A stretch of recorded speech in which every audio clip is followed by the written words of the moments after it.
మీ జీవితాలు ఎలా ఉన్నా మీరు అతి సామాన్యమైన జీవితం గడుపుతూ కూడా మీ భార్య బిడ్డల కంటే సినిమా రంగాన్నే మక్కువ చేసుకొని సినిమా రంగమే మా అందరికీ వారధై సారథై మాలో ఎవరికి టాలెంట్ ఉన్నా దాన్ని జనానికి తెలియజేయడానికి కృషి చేస్తూ అహర్నిశలో పనిచేస్తున్న నా పాత్రికేయ మిత్రులందరికీ పాదాభివందనాలు.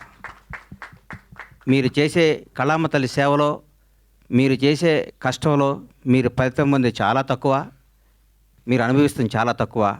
మీ ద్వారా మీరు రాసిన మీ చేతి ద్వారా మీరు రాసి మీ పెన్ను ద్వారా కొన్ని జీవితాలు కొన్ని అద్భుతమైన స్థాయిలోకి తీసుకొచ్చిన మీ అందరికీ మీ రుణం తీర్చుకోలేంది. మీ అందరినీ ప్రతి ఒక్క తెలుగు ఇండస్ట్రీలో ఉన్న ప్రతి ఒక్క టెక్నీషియన్ కానీ ఆర్టిస్ట్ కానీ ప్రతి ఒక్క నిర్మాత కానీ మిమ్మల్ని హృదయాల్లో పెట్టుకొని చూసుకోవాలి. ఎందుకంటే మిమ్మల్ని ప్రేమించడం తప్ప మీకు మేము ఇచ్చి కొనలేము, మీ అభిమానాన్ని మేము పొందలేము, మీ ఆశీస్సులు తప్ప. మీ అందరికీ ఫస్ట్ ఉదయపూర్వక ధన్యవాదాలు తెలియజేస్తున్నాను. ఎందుకంటే దాదాపు 7 సంవత్సరాల తర్వాత సినిమా రంగం మీడియా ద్వారా రావడం జరిగింది. మీడియా రంగంలో నాకు ఎంతో సన్నిహితులు. నేను 32 ఏళ్ల కిందట వినాయకరావు గారు నాకు ఫస్ట్ ఇండస్ట్రీకి వచ్చిన పరిచయం. వినాయకరావు గారు, బాలరెడ్డి గారు, బిఏ రాజు గారు, మోహన్ కోటెడ్డి గారు, జగన్ గారు, ఎందరో, మన భాస్కర్ భట్ల నా స్నేహితుడు, గంగాధర శాస్త్రి గారు, అన్నీ రవి, రకరకాల మంది, ఎంతోమంది ప్రవాహం పడుతూ ఉన్నారు, కొత్త వాళ్ళు వస్తున్నారు. కానీ మీకు అందే తక్కువ, మీరు పడే కష్టం ఎక్కువ. మీ విలువ తీర్చుకోలేంది, మీరు చేసే శ్రమకి వెల కట్టలేంది. మీ అందరికీ హృదయపూర్వక ధన్యవాదాలు. గబ్బర్ సింగ్. నా తల్లిదండ్రులు నాకు జన్మనిస్తే పవర్ స్టార్ పవన్ కళ్యాణ్ ఆయన నాకు బతుకునిచ్చాడు. పవన్ కళ్యాణ్ గారి గురించి ఎంత చెప్పుకున్నా నేను తక్కువే. నేను ఆర్థికంగా ఎంత స్థాయికి వెళ్ళినా కానీ పవన్ కళ్యాణ్ లేకపోతే నాకు ఈ క్రేజు ఈ పేరు ఉండేది కాదు. మామూలుగా చిన్న చిన్న వేషాలు వేస్తూ ఉండి అప్పటికి కూడా ఏ రోజు కూడా బండ్లా గణేష్కి క్యారెక్టర్ కావాలి, ఈ క్యారెక్టర్ బండ్లా గణేష్ అనే స్థాయికి నా జీవితంలో రావటం జరగలేదు. వేషాలు వేయటం జరుగుతూ ఉండేది, రకరకాలు ఉండేది. ఒకనొక టైంలో అప్పుడు అసిస్టెంట్గా ఉన్న మా blockbuster director Harish Shankar గారు కూడా నాకు ఒక చింతకాయల రవి అనే సినిమాలో నన్ను రికమెండ్ చేసి అమెరికా పంపించారు. అప్పటి నుంచి మా సన్నిహిత సంబంధాలు మాకుండే. నన్ను నిర్మాతం చేశారు పవన్ కళ్యాణ్ గారు. ఒకరోజు పిలిచి ఎందుకో అన్నాడు, కానీ నువ్వు సినిమాలు చేస్తావు, నేను నిర్మాత చేస్తాను. నేను షాక్ అయ్యి, నేను నమ్మలేదు. నన్ను నేను నమ్ముకోలేని పరిస్థితిలో కూడా నన్ను నిర్మాత చేస్తే చాలామంది ఆయన అభివృద్ధి కోరుకుని ఆయన సన్నిహితులు కూడా నువ్వేంటే గణేష్ సినిమా చేయటం అంటే కూడా నేను మాట ఇచ్చాను, మాట తప్పను అని నన్ను నిర్మాతం చేసిన పవన్ కళ్యాణ్ గారికి ఈ సందర్భంగా ఇంకొకసారి పాదాభివందనాలు తెలియజేసుకుంటున్నాను. గబ్బర్ సింగ్ ఒక చరిత్ర. ఈరోజు మార్నింగ్ ఎక్కడో వాకింగ్ చేసి బయటకు వస్తుంటే, ఏందన్నా గబ్బర్ సింగ్ రిలీజు అంటున్నావు, టీవీలో వస్తుంది, గొడవ ఉంది, రెండో రిలీజ్కి ఎంత క్రేజ్ అయిందా అని అడిగాడు ఒక ఆయన. నేనన్నా, హిందువులకి భగవద్గీత, ముస్లింలకి ఖురాన్, క్రైస్తవులకి బైబిల్ ఎంత పవిత్రమైందో పవన్ కళ్యాణ్ అభిమానులకు కూడా గబ్బర్ సింగ్ ఎంత పవిత్రమైందిరా బాబు, అది అప్పుడు చిరస్థాయిగా గుండెల్లో ఉండిపోయేది అని చెప్పాను. దాని గురించి మనం ఏం చేయలేం. ఈ సినిమా అణువణువున ఏ బ్రహ్మ ముహూర్తాన భగవంతుడు ఈ ముహూర్తాన్ని క్లాప్ కొట్టించాడో కానీ, ఏ బ్రహ్మ ముహూర్తం హరీష్ శంకర్ గురించి చెప్పాలి. హరీష్ శంకర్ అనేవాడు జీవితంలో కోపానికి పగకి తేడా ఉంటుంది. కోప్పడేవాడు ఎవడో హానికరదు. కోపం అనేది నీడపాము లాంటిది, అది కరిచిన ప్రమాదం లేదు.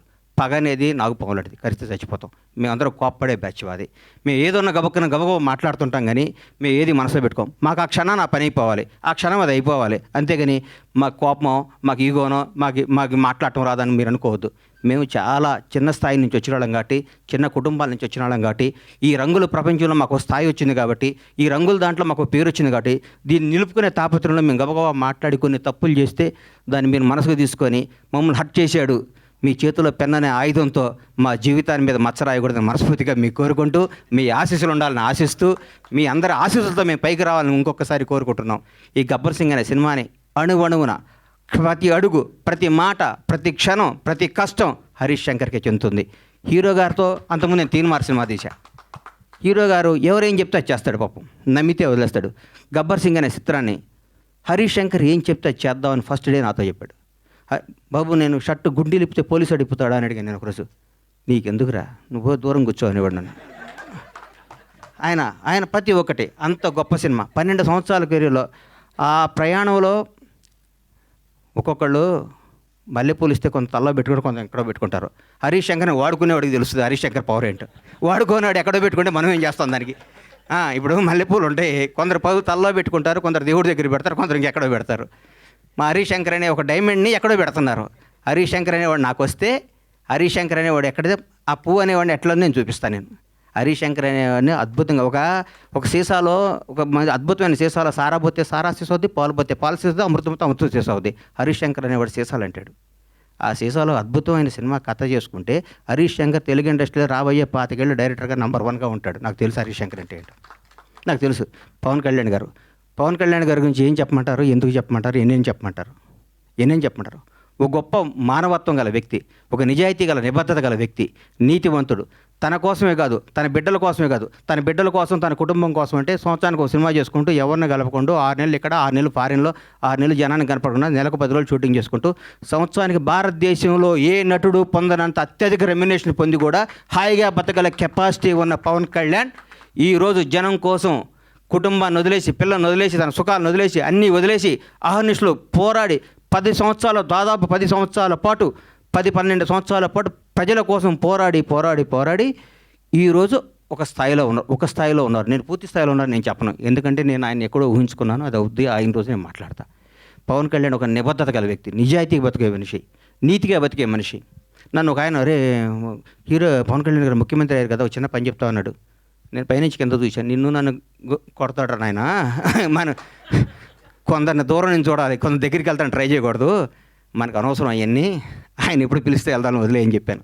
అట్లాంటి పవన్ కళ్యాణ్ గారితో గబ్బర్ సింగ్ లాంటి సినిమా తీయటం, దాన్ని రిలీజ్ చేయాలని 1 year బ్యాక్ నేను, నా మిత్రుడు మర్చిపోయాను. ఈ గబ్బర్ సింగ్ అనే సినిమాని ఎట్లా రిలీజ్ చేయాలంటే దీన్ని హీరో గారిని నాకంటే ఎక్కువ ప్రేమించేవాడు ఎవరున్నారు, ప్రేమించి ఈ సినిమా రిలీజ్ చేయాలి, ప్రేమించి ఈ సినిమా డైరెక్ట్ చేశాడు హరీష్ శంకర్, ప్రేమించి ఈ సినిమా తీశాను నేను, ప్రేమించి అద్భుతంగా మ్యూజిక్ చేశాడు దేవిశ్రీ ప్రసాద్.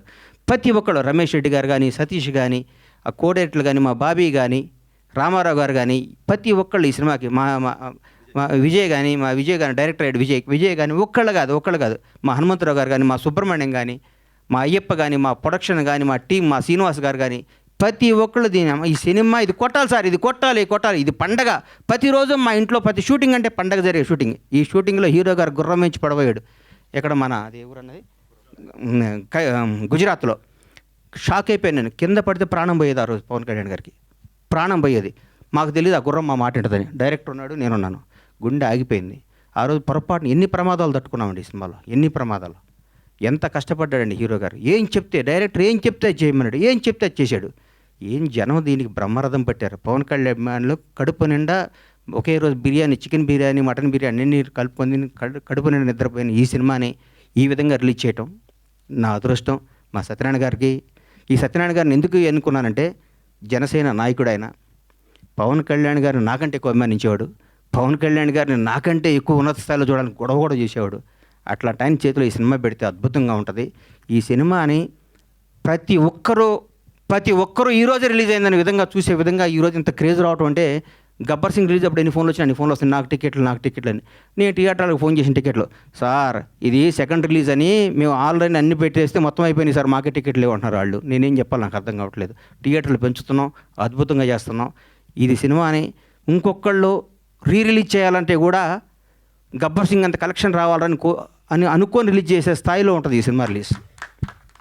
ఇంకా ఏ సినిమా రిలీజ్ గబ్బర్ సింగ్లా కలెక్ట్ చేస్తండి అని ఏ సినిమా అయినా ఈరోజు తెలుగు సినిమా రంగం, భారతదేశంలో తెలుగు సినిమా రంగం వైపు చూస్తున్నారు. ఒకప్పుడు బాంబే అనేవాళ్ళు, తమిళనాడు, చెన్నై ఎట్లా అనేవాళ్ళు. ఈరోజు ఇండియన్ మొత్తం, ఒక రాజమౌళి, ఒక సుకుమార్, ఎంతోమంది, ఒక మన నాగశ్విన్, అద్భుతమైన డైరెక్టర్లు మన ఇక్కడి నుంచి వెళ్తున్న. భారతదేశం మొత్తం తెలుగు వాడిని చూసి తెలుగు నిర్మాత, తెలుగు డైరెక్టర్, తెలుగు యాక్టర్ని గర్వంగా చూస్తున్న స్థాయికి వస్తే, ఈ రంగంలో నేను 7 సంవత్సరాల సినిమా తీయడం చాలా బాధ అనిపిస్తుంది. నేను తప్పు చేశాను, నన్ను క్షమించాలి. నేను సినిమాలు తీస్తా, నేను సినిమాల్లోనే పుట్టాను, సినిమాల్లోనే ఉంటాను. సినిమానే నా వ్యాపకం, సినిమానే నా జీవితం, సినిమానే నా ఆశ. బ్లాక్ బాస్టర్ల సినిమాలు తీస్తా, బ్లాక్ బాస్టర్స్. ఇండస్ట్రీ మొత్తం బండ్లా గణేష్, పరమేశ్వర ప్రొడక్షన్స్ అంటే ఏందో మళ్ళీ చూపిస్తానికి అదే సంకల్పంతో బతుకుతానని మీ అందరూ ఆశీస్సులు కావాలి, మీ అందరూ అభిమానం కావాలి, మీ అందరూ ప్రోత్సాహం కావాలి. ఎక్కడెక్కడ నేను చిన్న తప్పులు చేస్తే నన్ను క్షమించి నన్ను రెక్టిఫై చేయాలి, కానీ దాని మీద రాయకూడదు మీరు. అది నా విన్నపం. ఎందుకంటే వీడు దొరికాడని రాస్తారు, అది నా విన్నపం. అందుకని థ్యాంక్ యూ. ఈ సినిమాను ఆదరించి మళ్ళీ ఈ సినిమాకు వచ్చే కలెక్షన్స్ బిత్తరపోయే విధంగా ఉండాలని మనస్ఫూర్తిగా కోరుకుంటూ, ముఖ్యంగా పవర్ స్టార్ అభిమానులకి, మనందరికీ నేను చెప్తున్నా, ఇంతకుముందు పవర్ స్టార్ పవన్ కళ్యాణ్ గారు మనం ఏం చేసినా పవన్ కళ్యాణ్ అభిమాని ఎగిరినా ఒక న్యూసే, తగ్గిన న్యూసే. ఇప్పుడు నేను చెప్తున్నా, గౌరవ ఆంధ్రప్రదేశ్ రాష్ట్ర ఉప ముఖ్యమంత్రి, జనసేన నాయకుడు, ఈరోజు భారతదేశాన్ని పరిపాలిస్తున్న ప్రభుత్వంలో ఒక కీలక పాత్ర పోషిస్తున్న మహోన్నత వ్యక్తి. మనం థియేటర్లో చాలామంది థియేటర్లు ఎందుకు ఇవ్వట్లేదు అంటే, బాబోయ్ మీ పవన్ కళ్యాణ్ ఫ్యాన్స్ మా సీట్లు ఎరగొడతారంటున్నారు. మీ అందరికీ చెప్తున్నాం సార్, ఎగ్జిబిటర్స్ అందరికీ, మా పవన్ కళ్యాణ్ ఫ్యాన్స్ ఇంతకు ముందు కాదు, క్రమశిక్షణ గల వాళ్ళు. మీ సీట్లు ఎరగొట్టరు, ఆనందం తెలియజేసుకుంటారు, మీకు ఏ నష్టం చేయరు. దయచేసి మాకు థియేటర్లు ఇవ్వండి. దయచేసి చేతులెత్తి నమస్కరిస్తున్న ఎగ్జిబిటర్స్ అందరికీ థియేటర్స్ ఇవ్వండి. పవన్ కళ్యాణ్ ప్రతి ఒక్క అభిమాని సెప్టెంబర్ 2వ తారీఖు నాడు ఉదయాన్నే గుడికి వెళ్తాడు, 11 థియేటర్కి వెళ్తాడు. ఇది కన్ఫర్మ్. గుడికి వెళ్ళి పవన్ కళ్యాణ్ 100 ఏళ్ళు బతకాలనుకుంటారు, థియేటర్కి వచ్చి పవన్ కళ్యాణ్ ఉత్సవాలు చూసుకుంటారు. ఈ రెండింటిని మాత్రం మీరు మమ్మల్ని నిరుత్సాహపరచొద్దు. దయచేసి ఆంధ్రప్రదేశ్లో ఉన్న తెలుగు రాష్ట్రాల్లో ఉన్న ప్రతి ఎగ్జిబిటర్కి చేతులెత్తి నమస్కరిస్తే రిక్వెస్ట్ చేస్తున్నా, థియేటర్ మీ థియేటర్ పవన్ కళ్యాణ్ ఫ్యాన్స్ తరపున, పవన్ కళ్యాణ్ అభిమానుల తరపున, ఒక అభిమానిగా, పవన్ కళ్యాణ్ భక్తుడిగా నేను మీ అందరికీ మాటిస్తున్నాను. మా వాళ్ళు థియేటర్లు ఎరగొట్టరు, థియేటర్లు ఆగం చేయరు. పవన్ కళ్యాణ్ మనుషులు అండి మేము. మా బాస్ ఇలా ఆంధ్రప్రదేశ్ రాష్ట్ర ఉప ముఖ్యమంత్రి, జనసేన అధ్యక్షుడు, ఇంతకుముందు పవర్ స్టార్ కాదు.